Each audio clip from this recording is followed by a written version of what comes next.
Olá, boa noite, seja bem-vindo novamente a mais um episódio do programa Fé e Finanças da Web TV Constante TV. E nós somos gratos pela sua companhia, de estar conosco até este episódio, refletindo sobre os temas que temos conversado até este momento, que são de muita valia para as nossas vidas financeiras e de nossas famílias também, que dependem de nós. Estamos estudando o livro Dinheiro, Dívida e Finanças, do autor Jim Newhouse. O livro ele foi publicado pela editora Vida Nova, aqui no Brasil, e ele pode ser comercializado tanto pelo site da editora quanto pelo site da Amazon. Lembrando que nós não somos patrocinados por esses canais, tá bom? Hoje nós vamos tratar já de um tema muito interessante e que é de grande relevância no sentido prático, né? Nós começamos a estudar o livro e ele fala um pouco da parte teórica, né, acerca do quanto a Bíblia ela é importante, né, como que ela pode ser valiosa para nos ensinar, né, acerca de como lidar com a nossa vida financeira. Também nós passamos a estudar como nós devemos lidar com o trabalho, com as formas de ganhar dinheiro nos episódios anteriores. E nesse episódio nós vamos começar a falar de como nós devemos lidar com os gastos, né? Como nós devemos lidar com as despesas, como que o cristão deve lidar com esse assunto. Tá? Hoje nós estamos aqui na mesa com o irmão Natan, o irmão Alberto e o irmão Eliel, e nós vamos tratar de duas perguntas básicas, né, que o livro traz, no capítulo 15 e no capítulo 18. E a primeira pergunta desse bloco é a seguinte, o tema, né? Que equívocos ocorrem com frequência na hora de gastar dinheiro? E aí nós temos 3 perguntas que vão aparecer aí na sua tela. Tá? A primeira pergunta é errado o cristão desfrutar do que o dinheiro pode comprar? A segunda pergunta que vamos abordar é inútil criar um orçamento para as pessoas que têm uma renda mais limitada? E a terceira pergunta é, quem vive com uma renda muito restrita, ela está livre da ordenança de contribuir com a obra do Senhor? Então essas perguntas, essas dúvidas, né, eu sei que são muito comuns nas nossas vidas, né? Principalmente para aquelas pessoas que têm uma renda mais restrita, né? Porque se vê aí diante de vários desafios. E nós vamos procurar responder essas perguntas de forma bíblica, tá?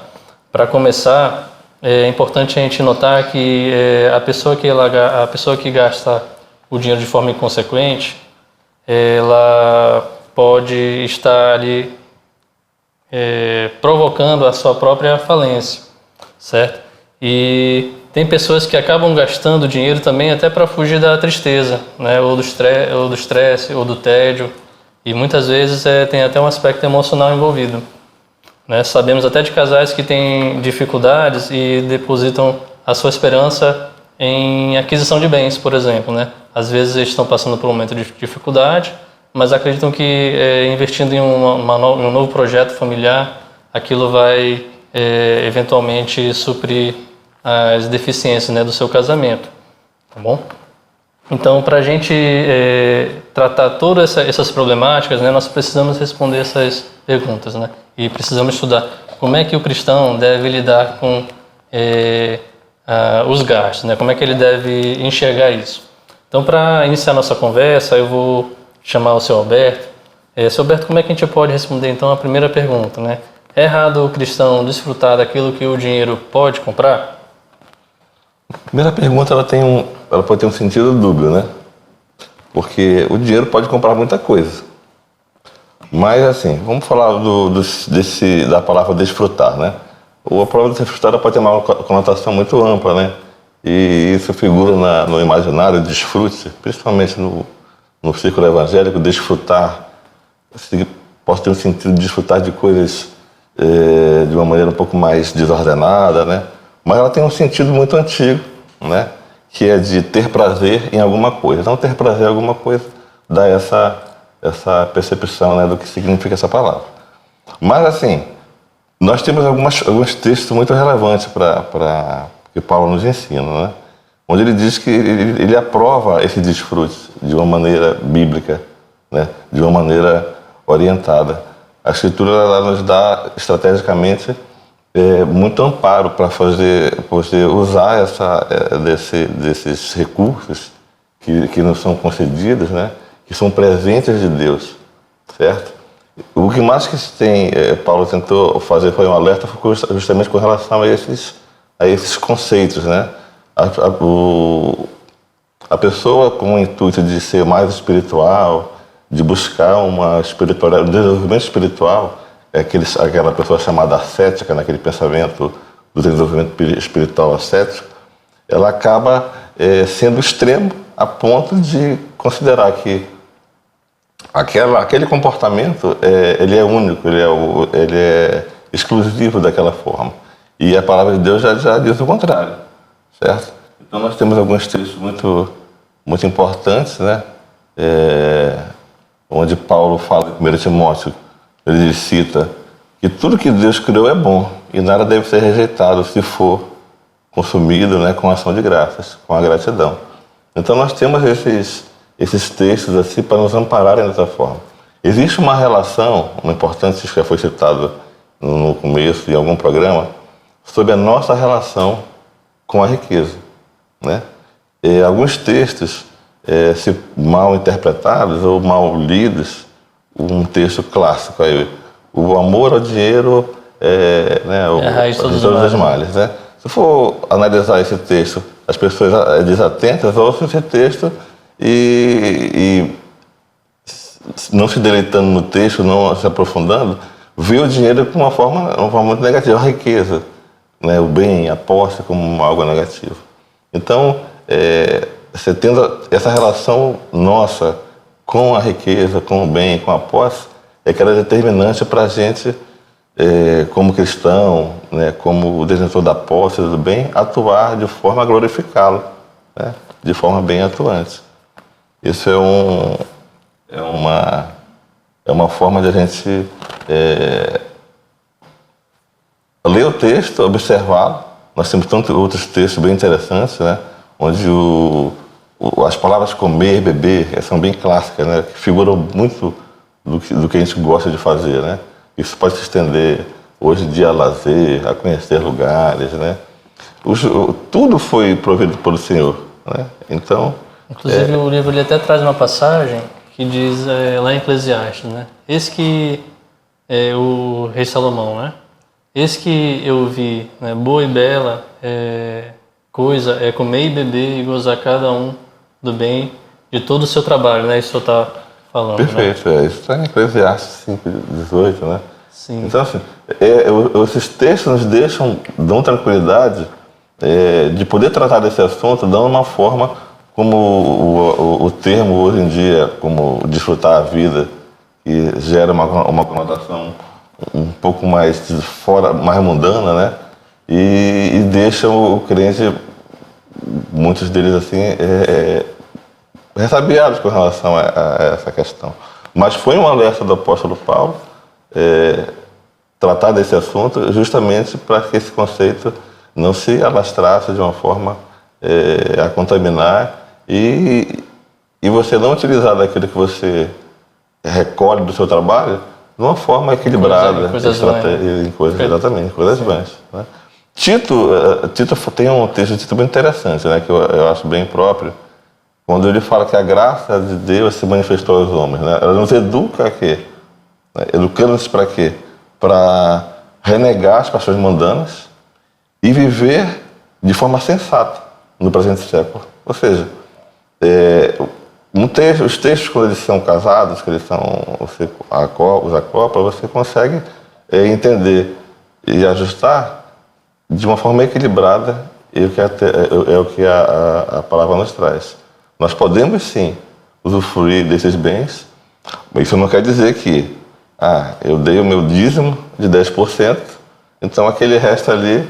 Posso fazer o que bem Não, entendo. esse texto já diz, esse texto nos orienta, que nós devemos viver nesse presente século, ontem e hoje, de uma forma sensata, renegando as paixões mundanas. Ou seja, ainda que isso todo o resto, 90%, utilizando um percentual, mas tem que ser utilizado de forma equilibrada, de forma a glorificar o nosso Deus, porque nós somos gestores desses recursos, né? Sim. Uma vez que tudo vem do Senhor. E essas duas coisas, a riqueza e a sabedoria, devem caminhar juntas, né? Toda a riqueza vem de Deus. Deus é dono do ouro e da prata, né? Tanto é que Salomão, né, quando tomou posse, rei Salomão, tornou-se o homem mais rico do mundo, porque ele pediu, em vez de pedir riqueza, ele pediu sabedoria, né? E Deus, como ele pediu a coisa certa, que é a sabedoria, Deus deu riqueza. Porque com sabedoria, ele ia saber lidar com a riqueza. Multiplicar, né? Exatamente. Isso. Sim. É interessante também observar que quando José foi para o Egito, né, ele se tornou ali governante, né, no tempo das vacas gordas, ele não despendeu todo aquele recurso do reino, né, de forma desnecessária, né? Antes ele fez ali o seu planejamento, né, sabendo que viriam tempos difíceis, né, que todos nós temos que saber também, né, que tempos difíceis podem vir, né? Então, se nós temos recursos para administrar, devemos também guardar algum dinheiro para uma emergência, né? Eu percebo que, assim, essa questão depende muito da sensatez que o crente tem a partir do entendimento bíblico da palavra, né, nos orientando de uma forma geral como lidar com dinheiro, com riqueza, né? Nesse texto, por exemplo, de Paulo instruindo a Timóteo, ele diz assim: ordena aos ricos deste mundo que não sejam orgulhosos, nem ponham a esperança na incerteza das riquezas, mas em Deus, que nos concede amplamente todas as coisas para delas desfrutarmos. Olha aí, né? Ele faz o fechamento desse versículo, né, com o termo desfrute, né, desfrutarmos. Isso quer dizer que todas as coisas, como noutra instrução, me são lícitas, mas nem todas vão me convir, né? Então não é todo tipo de desfrute que apesar de estar aberto para nós, né, nós devemos ter bom senso o que deve e o que não deve ser a partir do entendimento bíblico, né? Porque uma vida hedonista, né, uma vida que vive focada em certos prazeres do mundo, né, não é aquela vida que Deus escolheu para nós vivermos, né? Então, se nós estamos escolhendo prazeres, né, preencher vazios em nós mesmos, porque nós temos capacidade financeira e os recursos que Deus tem nos dado nos dá possibilidades de ter acesso a certos prazeres deste mundo, né? Como diversão, viagens, alimentação, né? Tudo isso é lícito, tudo isso é bom, né? Mas tem algumas coisas em alguns momentos que não nos convém, né? Por exemplo, na área de alimentação, nós temos que ter certo controle, né? Não é porque nós temos a capacidade de frequentar ambientes de elevado luxo, né, que nós vamos gastar parte dos nossos recursos em melhores restaurantes, né? Gastando valores aonde em bons restaurantes a gente pode fazer a mesma coisa, né? Então, esse bom senso para quem tem a orientação e segue as orientações bíblicas, né, é sempre bom estar lembrando para que não caia nesse erro, né, de querer estar comprando prazer e satisfação a partir da sua capacidade financeira de comprar essas coisas, né? Porque compra sim, mas compra o objeto, mas não compra o que a felicidade e o prazer real, que é um prazer que vem de Deus, né, pode oferecer, né? Compra o produto, né? E ele dá por si só uma certa satisfação, né? Mas não aquele vazio que às vezes a pessoa procura naquilo. Também é bom a pessoa diferenciar o que é necessidade, o que é desejo. Talvez alguém não precisa, mas deseja comprar um celular, o último modelo. Não é essencial. Ele compra porque está desejando. Isso em detrimento, muitas vezes, do seu orçamento financeiro, e às vezes não é a sua realidade financeira. A sua realidade financeira é outra. E as pessoas, em vez de viver a sua realidade financeira, o ideal é viver um degrau abaixo da sua realidade financeira, para ter uma reserva numa necessidade de emergência. Procuro viver acima da sua realidade. Com isso, como consequentemente, vem o endividamento, a dificuldade financeira na família, a desarmonia na família, tudo porque não sabe se colocar dentro da sua realidade financeira. Sim. E também tem uma situação que me chama a atenção, assim, Paulo fala que nós devemos ser humildes, né? E com relação, por exemplo, aos bens que o dinheiro pode desfrutar. Pensando assim, numa pessoa que, por exemplo, tem um carro, né? Ou tem um carro muito bom, acima da média, né? Tem dinheiro para comprar coisas, né? Que vão muito além das necessidades básicas. Quando ela convive com as pessoas mais humildes, para mim, se eu tivesse numa condição semelhante, eu me sentiria um pouco constrangido de mostrar essas coisas pro irmão mais humilde, para às vezes não fazê-lo, né? Talvez cobiçar aquilo, né?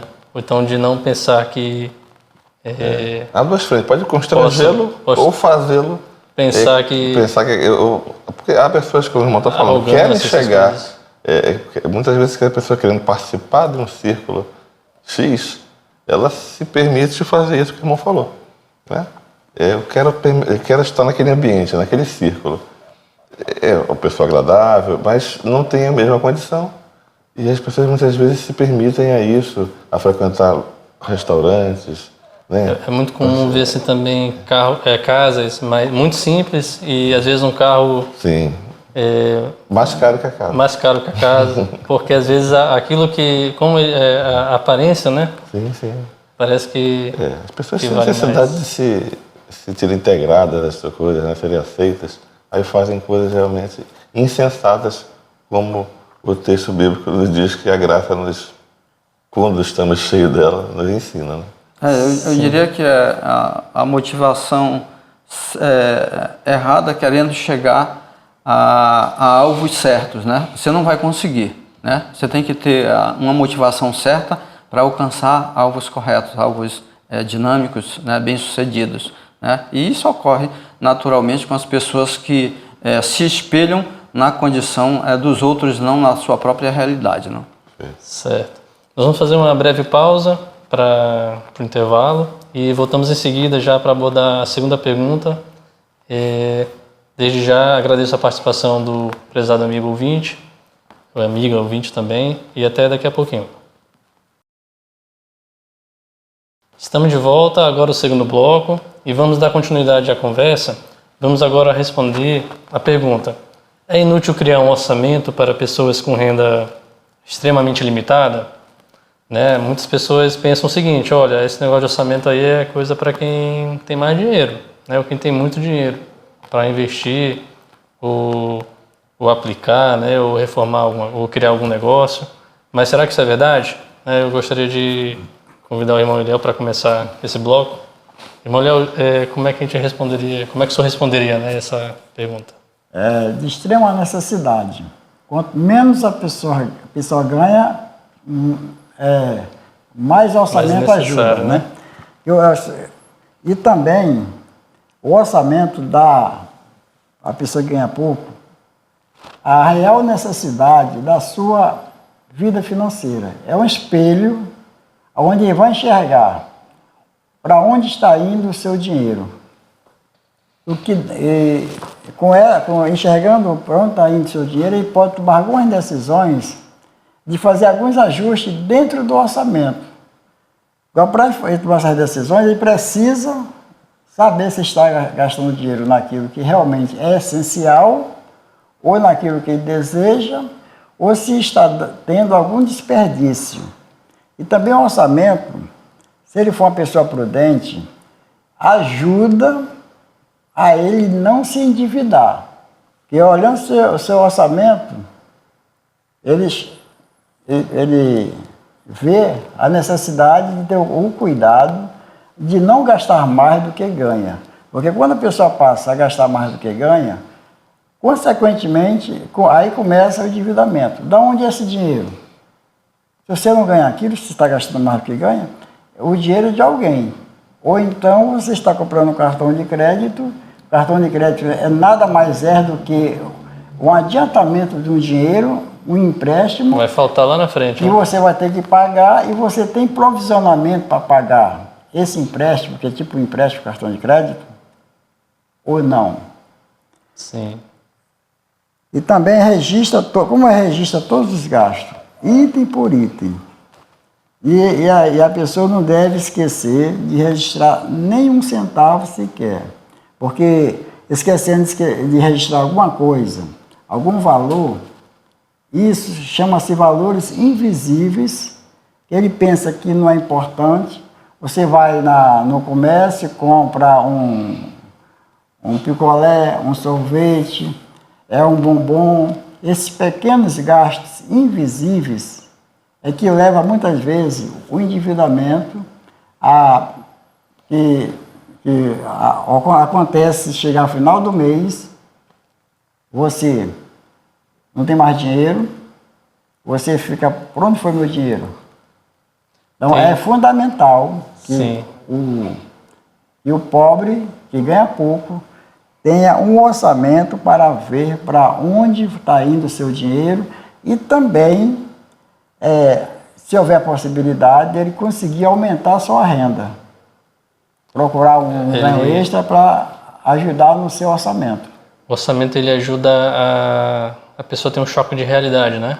Exatamente isso. E no caso da pessoa mais humilde, às vezes ela vai ter que lidar realmente com tudo aquilo que ela está gastando, né?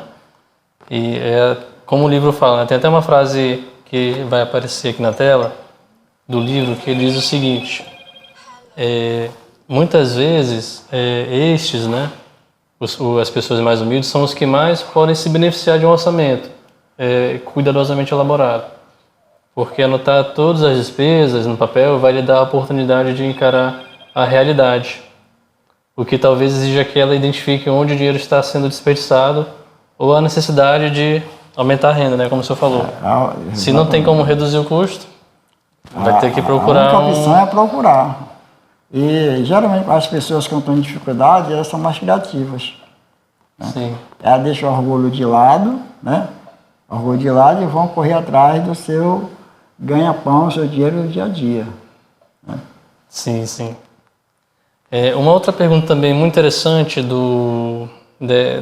dessa parte introdutória desse tema do livro, né, sobre como nós devemos lidar com os gastos, quem vive com uma renda muito restrita, ela está livre da ordenança de contribuir com o Senhor?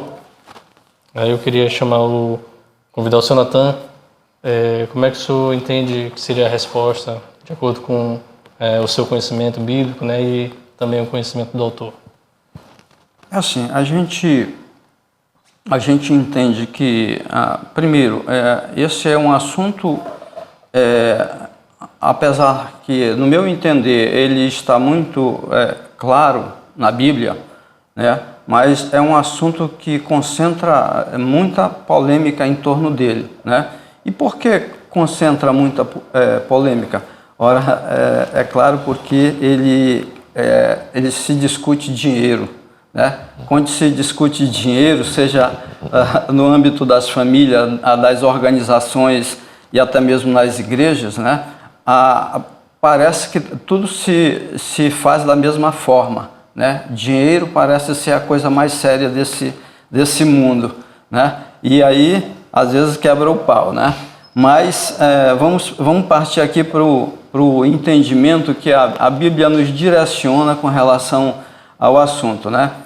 Eu prefiro, por exemplo, lembrar um texto tradicional de Malaquias que diz: trazei todos os dízimos à casa do tesouro, para que haja mantimento na casa, e depois disso fazei prova de mim, diz o Senhor dos Exércitos, se não vos abrir as janelas do céu e não vos derramar bênção sem medida. né? É um texto clássico, falando de um tema para nós hoje esclarecedor, né? Mas não menos polêmico, né?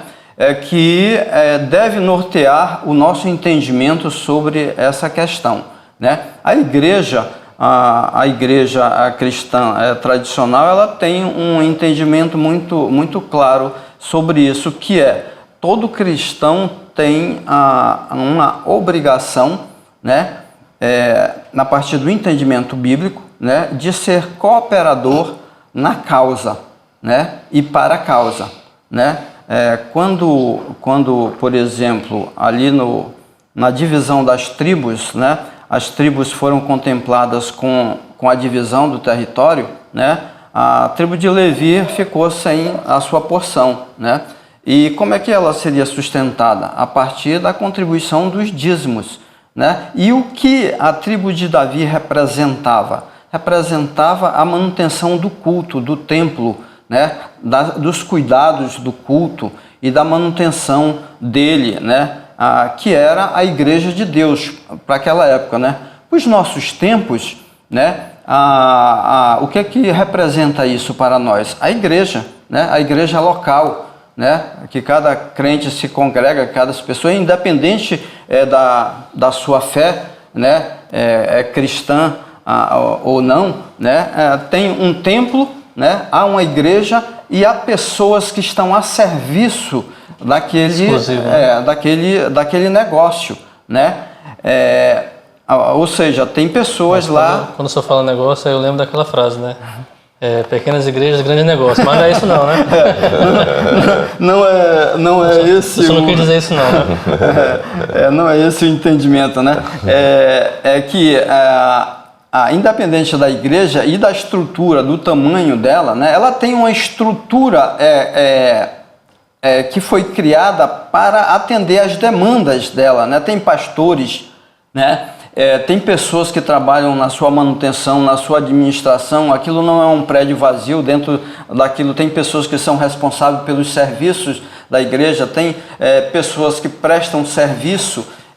Tem o Estado que fornece seus serviços para esse ente e é um dos interessados, porque apesar de que a igreja tem uma certa isenção tributária, mas ela recebe outros tributos também dessa igreja, como recebe de todas as instituições humanas, né? Então, o dízimo ele vem dar uma resposta a essas necessidades, né, que a igreja local tem, né? Como diz lá na passagem que o senhor citou, né? Para que haja mantimento, né? Para que haja mantimento, né? E o mantimento aqui ele deve ser entendido como toda a forma de necessidade material que uma estrutura de igreja, uma pessoa jurídica, que é o que ela representa para as pessoas e para o Estado, né?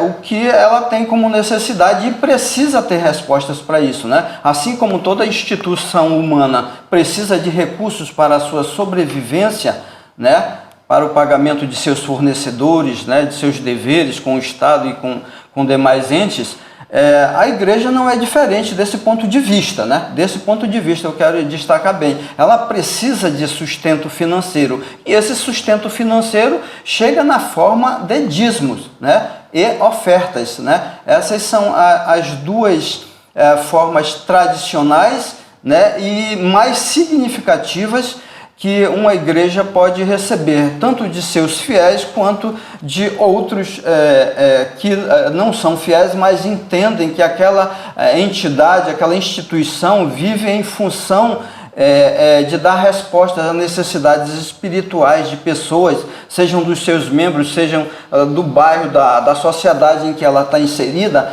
Ou seja, ela abrange um grupo social muito grande, ela precisa dar resposta. Para ela dar respostas a isso, ela precisa de uma vida financeira sadia, né, equilibrada, né, para não sofrer com sobressaltos. Uma hora tem dinheiro, outra hora não tem dinheiro e não sabe o que fazer.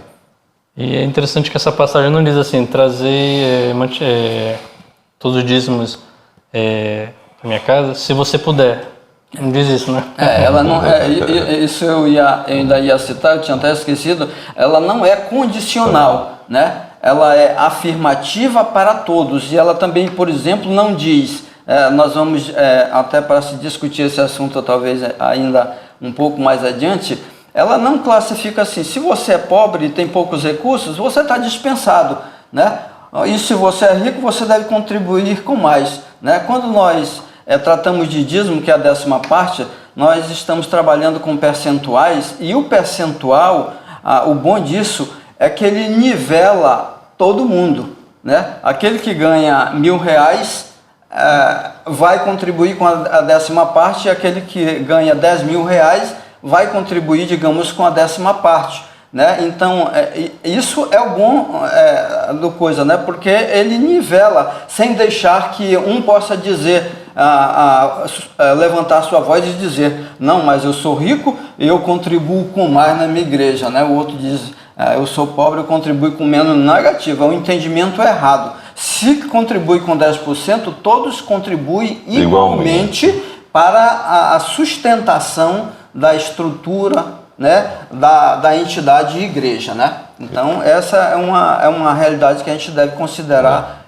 com bastante seriedade. Com relação à contribuição dos pobres, fala aí, né?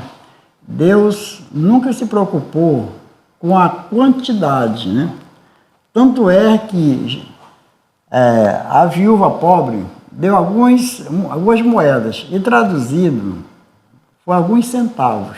E foi por essa oferta que o próprio Jesus atentou, né?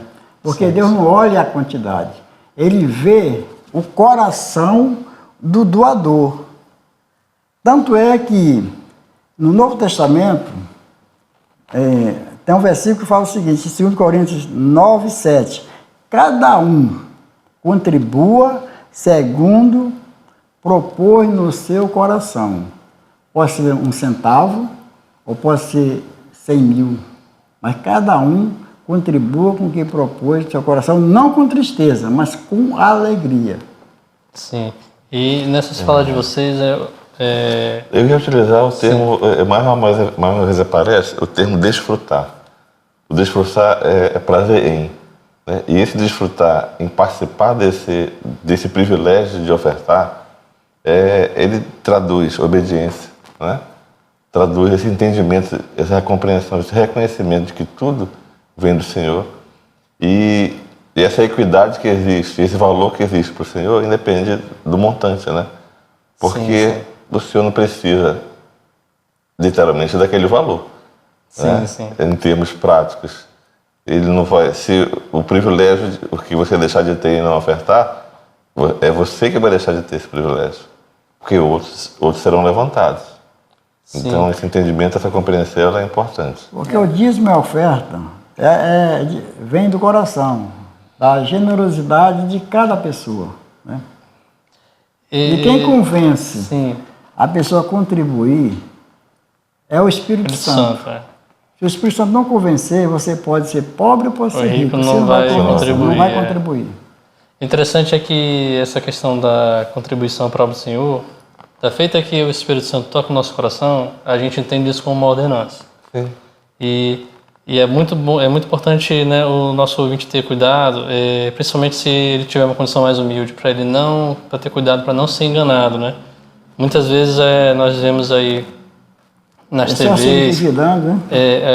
Também na TV, na internet, né, alguns falsos pastores, né, pedindo para que a pessoa dê tudo aquilo que ela tem, né, as premissas das riquezas dela, em troca de mais bênção, né?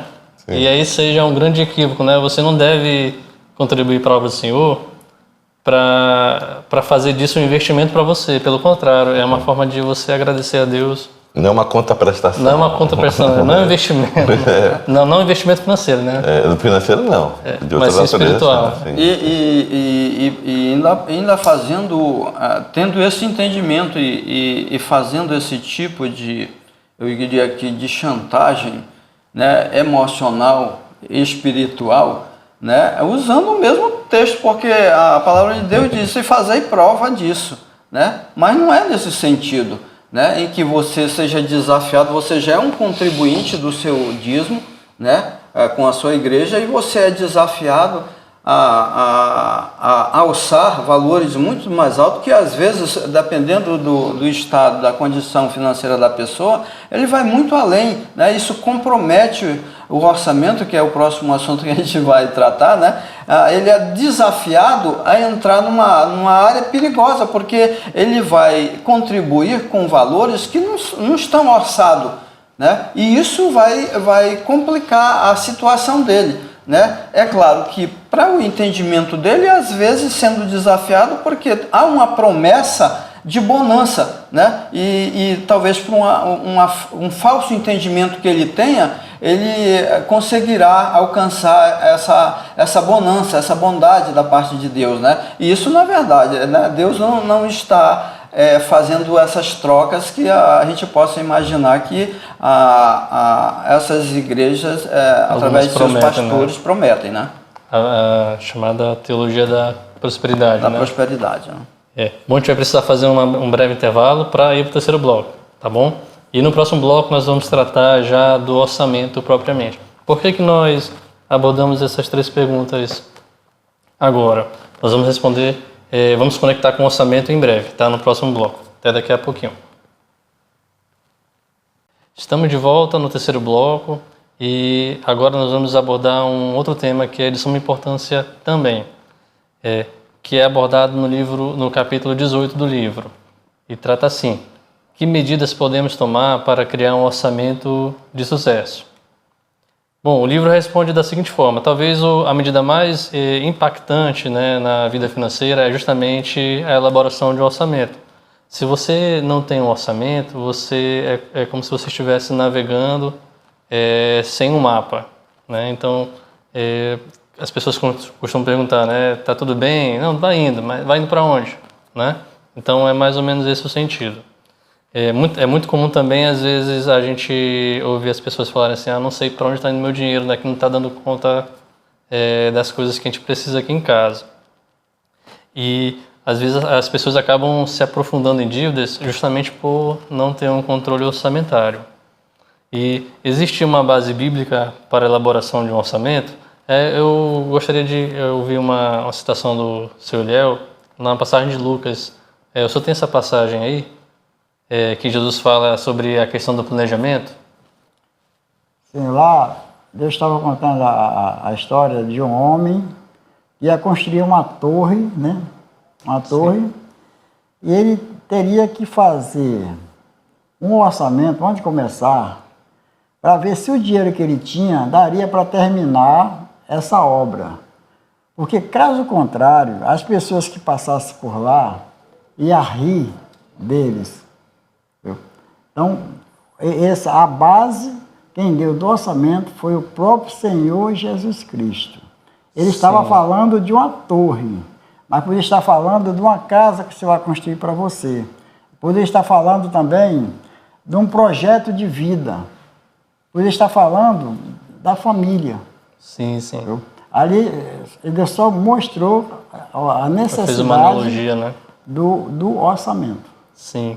Então essa é uma importante base bíblica no Novo Testamento, né? O livro também traz um verso muito interessante lá em Provérbios 21, versículo 5, que diz assim: os planos do diligente, os planos, né, conduzem à fartura, mas muita precipitação leva à pobreza, né? Então a gente já vê aí que, com relação aos gastos, não tem como a gente fugir.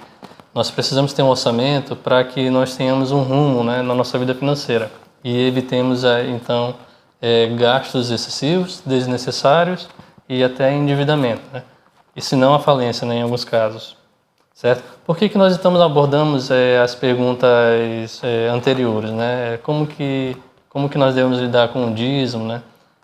Ou é errado o cristão desfrutar daquilo que o dinheiro pode comprar, né? Essas perguntas se conectam no sentido de que o cristão, o item principal do seu orçamento deve ser aquilo que ele vai devolver ao Senhor.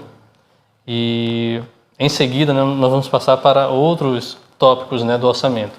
Mas antes de ir para um exemplo de orçamento, nós vamos aqui tratar das formas, né? ou métodos de orçamento que existem, né, que são comuns. E o primeiro deles, vai aparecer na sua tela, é o sistema de envelopes. Ele é um sistema que veio um pouco antes da era da informatização, né? E onde as pessoas pegam ali sua renda, né? E já separa ali em pequenos envelopes aqueles recursos que vão para alimentação, ou para feira, ou para o gás, ou para passeios, né? Dízimo também. Enfim, esse é um método, podemos dizer que até eficaz, né? Para quem segue a risca, né? Ou seja, a pessoa só vai gastar aquilo que está no envelope. É uma forma de ela controlar e não ultrapassar aquele gasto naquele item, por exemplo, passeio, né? Eu vou gastar, se eu separei ali um valor para o passeio, eu vou gastar apenas aquele valor, né? E não vou tirar dinheiro de outra etapa, né? Ou de outro segmento da vida da família. Um outro método também muito mais comum na era já mais recente, né, na era da informatização, são as planilhas virtuais, né? Lembrando que as planilhas também podem ser feitas até no caderno, mas hoje com o computador, a planilha virtual, ela talvez seja um pouco mais interessante porque ela já faz os cálculos mais rápido, né? Você pode fazer previsões. Está feito aqui, você coloca o orçamento do mês de janeiro, fevereiro, março, abril, assim em diante. Você pode prever o seu orçamento daqui 1, 2 anos, né? E ver se o seu orçamento, seu patrimônio está crescendo ou se está decrescendo. Você pode ali fazer alguns ajustes interessantes, né? E para quem gosta também um pouco mais de comodidade, temos aí já os aplicativos, tanto no computador quanto também nos celulares, nos smartphones, né? E o interessante dos aplicativos é que ele já... Esse aqui é um exemplo, né? Uma imagem que nós tiramos da internet, mas os aplicativos muitas vezes eles já fazem um cálculo ali, uma espécie de relatório, né? E já diz ali quantos por cento você gastou com um tipo de Despesa, né? Despesa, exatamente. E você pode também tomar suas tomadas de decisão com base nesses relatórios. Independente do método, um dos conselhos mais importantes que o livro traz é justamente a questão, se você estabelecer um método, você tem que segui-lo, né? Não pode, o que não pode ocorrer é você traçar uma meta e não navegar nessa meta, né? Então, se você estabelecer o método do envelope, ou o método aplicativo, ou da planilha, o importante é que você siga aquilo que está planejado, né? E muitas vezes, no contexto de uma família, isso requer uma conversa com todos os membros, certo? Seja com a esposa ou o esposo, seja com os filhos, ou então as pessoas que moram junto de você. Tá bom? Agora nós vamos também colocar aqui na tela aquilo que não deve faltar no seu orçamento, tá bom? Quando você for fazer seus cálculos. O que não pode faltar são essas 4 categorias. Primeiro você tem que calcular todas as suas receitas, né? E as suas receitas, elas devem corresponder àquilo que vai ser devolvido ao Senhor através dos dízimos e das ofertas. Também deve corresponder àquilo que vai ser despendido, né, com as demais categorias, e também aquilo que você vai guardar, tá bom? Então, quando você for pensar nas suas receitas, não deixe de considerar aquilo que é o salário líquido do primeiro cônjuge, o salário principal, né, digamos assim, seja do esposo ou da esposa, e também o salário líquido do segundo cônjuge, se for o caso. Também, se você tiver alguma pessoa ou um filho, né, que mora com você, não deixe também de calcular a sua contribuição, né? Lembrando que os filhos, né, eles devem contribuir, né, porque os pais arcaram muito tempo, né, com a criação deles, né? Poxa, o mínimo que o filho pode fazer é contribuir com as despesas de casa, né? Na minha casa, quando eu morei com meus pais, né, e passei a trabalhar, o meu ticket era confiscado, né? Henrique, uma coisa é necessário considerar para esse tipo de proposta dar certo, né, é que as partes envolvidas, marido, né, a esposa, e se tiver um filho, o que é mais difícil na parte do convencimento de entrar dentro de um orçamento global, porque o filho geralmente acha que tem uma vida independente, né? Sim. Mas a gente sabe que não é assim, né? Todas essas rendas e tudo que está combinado para acontecer, ser levado para dentro de um orçamento, essa proposta ela tem que acontecer para esse orçamento dar certo, porque do contrário ele não funciona. Exatamente, é aquela questão, né? Você planejou, conversou, setor e todo mundo segue a mesma estratégia, né? Bom, também não deixe de considerar os seus aluguéis, né? Para quem tem, ou quem tem uma empresa ou negócio, outros tipos de negócios, né? Que não os aluguéis. Também não deixe de considerar a sua renda líquida. Quem também tem investimentos financeiros, também você pode ter algum recurso através da venda de alguns bens ou ativos, por exemplo, você pode vender um carro, né, para comprar um mais barato, ou você quer dar entrada no outro carro mais caro, né, então, logicamente você vai considerar esse valor. Mas também você pode vender outros produtos, né, você pode vender também outros bens, né, já um pouco menores, né, você pode vender um eletrodoméstico, ou um instrumento musical, videogame, computador, etc. E também temos pessoas, né, as pessoas mais humildes, que são beneficiárias, né, de recursos do governo, né, também devem considerar aí esse recurso, né. Muitas vezes, talvez o recurso ele não seja suficiente para arcar com todas as despesas que a pessoa tem, mas não pode deixar de contar com esse valor para o planejamento da família. Henrique, uma contribuição. Com relação a receitas, né, da composição, né, às vezes o pai, a mãe e o filho, todos os três têm um emprego formal, né, só que também eles têm uma segunda fonte de renda que decorre de um bico, né, vendem, né, em rede, vendem algum tipo de coisa, né, e a observação é que todo tipo de rendimento ele deve afluir para, né, dentro da coisa, né, para ela poder refletir uma realidade econômico-financeira da família, né, seja de que parte for, do filho, da esposa ou do marido, mas todos, se eles querem viver uma vida equilibrada, né, e bem contabilizada para terem certeza do que se pode gastar e do que não se pode gastar, esse tipo de informação é necessário para ir para dentro do orçamento, né? Certamente, é bem colocado. Lembrando que no caso de uma família realmente que todos ali estão contribuindo, todo mundo está no mesmo barco, né? No caso. Muitas vezes o filho ele está trabalhando, mas ele não tem também a condição de se emancipar logo de cara, né? Logo no começo, né? Ele vai precisar ali juntar um bom tempo, né? Para dar entrada no imóvel ou sair. Henrique, é mais ou menos como se fosse assim. Nas despesas eu entro no orçamento, mas na receita não. Né? Aí as coisas não funcionam. Exatamente. Tem um exemplo desse venda de bens. Um tempo desse, meu filho anda se mobilizando para fazer um jogo, cartas de Pokémon.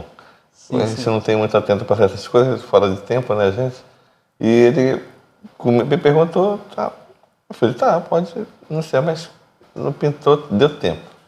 Anunciou no LX, ou então pegava o endereço, aí eu ia junto para saber se o local que ele estava indo era um lugar seguro, né? Podia ser um golpe. Sim. E era assim, o objetivo era trocar aquele que já estava lá há algum tempo, não estava mais usando, para justamente oferir. Claro que eu cobri dele aí. Tem a taxa, o percentual, não estou falando de dízimo mesmo, né? Porque deu uma cobrada assim para ver se dava um. Porque às vezes acaba não associando, né, a isso, né?